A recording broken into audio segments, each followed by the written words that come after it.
నమస్తే. ధాత్రి మహతి ఛానల్కు స్వాగతం. ఈ ఎపిసోడ్ అంశం తెలుగు సంస్కృతీకరణ. ఏ భాష దానికదిగా గొప్పది కాదు, అలాగే తక్కువది కాదు. ఆ భాషలో ఉన్న గ్రంథాలు, భాషా చరిత్ర అనేక ప్రక్రియలకు అనువుగా ఉండడం లాంటి ఎన్నెన్నో అంశాలతో భాష గొప్పదనాన్ని బేరీజు వేయడం సాధారణం. లేదా అత్యధిక మంది వాడే భాష సహజంగా గొప్పది అని అనుకుంటాం. ఈ కోణంలో చూసినప్పుడు ఆధునిక కాలంలో నిత్య వ్యవహారంలో వాడుకలో లేని భాష సంస్కృతం.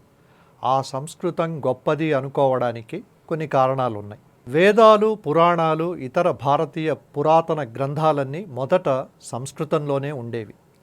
ఆధ్యాత్మిక సాహిత్యం, మంత్రభాగమంతా సంస్కృతమే. స్వాతంత్ర్యానికి ముందు వరకు రాజులు ఎక్కువ ప్రోత్సహించిన భాష సంస్కృతం. శాస్త్ర గ్రంథాలన్నీ మొదట సంస్కృతంలోనే ఉండేవి. భారతీయ భాషలన్నిటికీ సంస్కృతం మూలం అన్న ఒక నమ్మకం. ఇప్పుడు ఇంగ్లీష్ మాట్లాడితేనే మనుషులుగా గుర్తిస్తున్నట్లు ఒకప్పుడు సంస్కృతం తెలిస్తేనే గొప్పవారిగా గుర్తించేవారు. పొరుగింటి పుల్లకూర రుచి అన్నట్లుగా ఒక సామెత ఉండనే ఉంది. ఆధిపత్య ధోరణి మరో కారణం. అగ్రవర్ణాలు ఎక్కువగా ప్రోత్సహించడం లాంటి ఇంకా అనేక కారణాలు ఉన్నాయి, కానీ అవన్నీ ఇక్కడ అనవసరం. నిండు నూరేళ్లు చల్లంగా ఉండు అన్నది 16 అణాల అచ్చ తెలుగు మాట. శతమానం భవతి శతాయుః పురుషః శతేంద్రియ ఆయుష్యేవేంద్రియే ప్రతిష్టతి అన్నది సంస్కృత వేద ఆశీర్వచనం. నిజానికి అర్థంలో రెండూ ఒకటే, కానీ మనకు చల్లంగా ఉండు అంటే మొరటుగా, పట్టించుకోనట్లుగా, తేలికగా అనిపిస్తుంది. శతమానం భవతి అనగానే గంభీరంగా, మహామంత్ర ఆశీర్వచనంగా, చాలా పవిత్రంగా, గొప్ప మర్యాదగా అనిపిస్తుంది. భాషకు సంబంధించి మన మనసులో ఉన్న అభిప్రాయాలను బట్టి వీటి విలువలు ఆధారపడి ఉంటాయి. ఇంతకంటే ఈ చర్చలోకి వెళితే సంప్రదాయవాదుల మనసు గాయపడుతుంది. వదిలేద్దాం. కట్టెదుట వైకుంఠము కాణాచైన కొండ, తెట్టెలాయ మహిమలే తిరుమల కొండ అని అన్నమయ్య ఏరి కోరి తెలుగును నూరి పదం పాడితే వెంకన్న 4 మాడ వీధుల్లో ఆనంద పరవశంతో చిందులేశాడు. లావుక్కింతయు లేదు అని పోత పోసిన తెలుగులో పోతన గజేంద్రుడు ఏడిస్తే అలా వైకుంఠపురంబు వదిలి శ్రీమన్నారాయణుడు నేరుగా వచ్చాడు. ఓ రామ నీ నామమెంత రుచిరా అని రామదాసు తెలుగు కండ చక్కెర కలిపి పాడితే ఆ తీపి రుచిని భద్రాద్రి రామయ్య కూడా ఆస్వాదించాడు. నగుమోము కనలేని నాజాలి తెలిసి అని త్యాగయ్య తమిళగడ్డ మీద అచ్చతెలుగులో గొంతెత్తితే జాలిగల రాముడు అయోధ్య వదిలి మనోవేగంతో కావేరీ తీరానికి వచ్చాడు. అన్నమయ్య, పోతన, రామదాసు, త్యాగయ్యలు సంస్కృతంలో అపార పాండిత్యం ఉన్నవాళ్ళు. అయితే వారు తెలుగువారు, తెలుగు భాషాభిమానులు. ఇలాంటి వారు పట్టుమని 10 మంది పట్టుబట్టి తెలుగులో రాయడం వల్ల తెలుగు ఈమాత్రమైనా బతికి బట్టగట్టగలిగింది. సంస్కృతం మీద మన ప్రేమ కంటిని మించిన కాటుక లాంటిది. కంటికి కాటుక అందం, కానీ కన్ను కనపడనంతగా కాటుక పులుముకుంటే కళ్ళు పోతాయి, చూడ్డానికి కూడా అసహ్యంగా ఉంటుంది. భాషా పరిణామ క్రమంలో ఎంతో కొంత మూల రూపాలు, ఇతర భాషల పదాలు వస్తాయి. సంస్కృతాన్ని నెత్తిన పెట్టుకుని తెలుగును చిన్నచూపు చూసిన మన నిర్లక్ష్యం ఇప్పుడు మన వేలితో మన కంటినే పొడుచుకుంటున్నట్లుగా ఉంది. తెలుగు కూడు, బొవ్వ, ముద్ద, ఎంగిలిపడు, మొరటు, అనాగరికం. సంస్కృత భోజనం, ఆహారం, ఉపాహారం, అన్నం చాలా గొప్పవి, నాజూకైనవి. మొక్కుకు దిక్కులేదు. నమస్కారం సంస్కారవంతమైనది. చదువు పనికిరానిది. విద్య గొప్పది.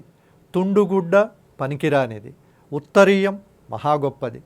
కాపు కాయకూడదు, ఫలసాయమే రావాలి. తిండి గింజలు తినకూడదు, ధాన్యమే ధ్యానంగా తినాలి. ఎండ పొద్దు వద్దు, మధ్యాహ్నం ముద్దు.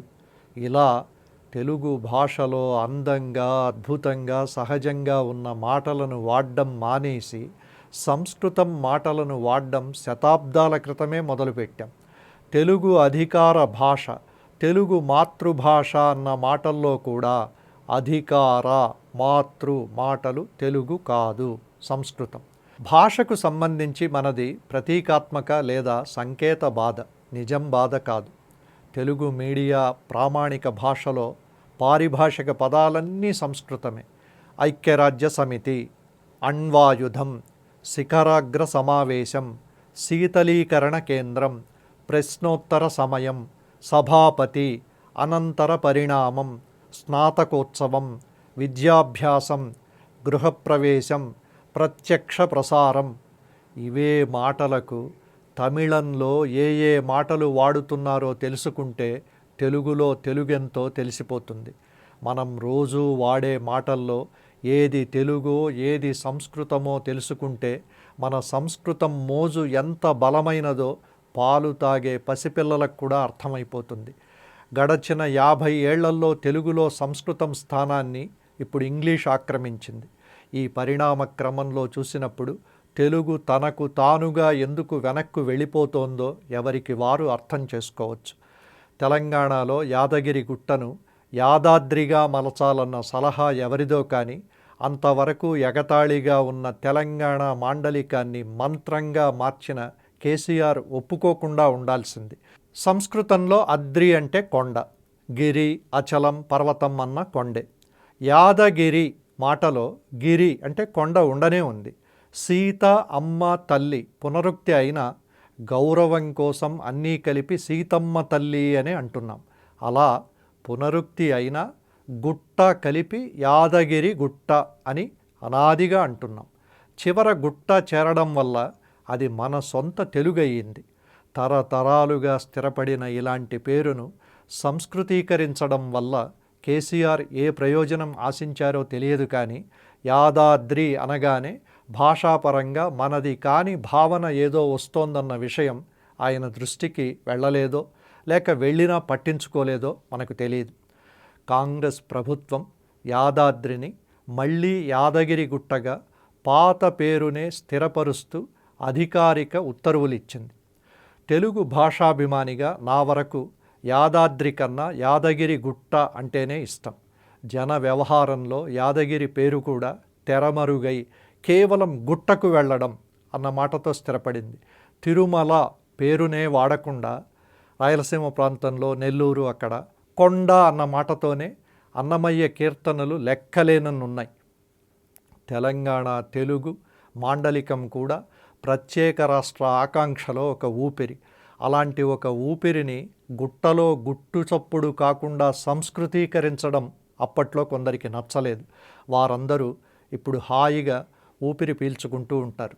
మరో ఆసక్తికరమైన అంశంతో తర్వాతి ఎపిసోడ్లో కలుద్దాం. అంతవరకు సెలవు. నమస్కారం.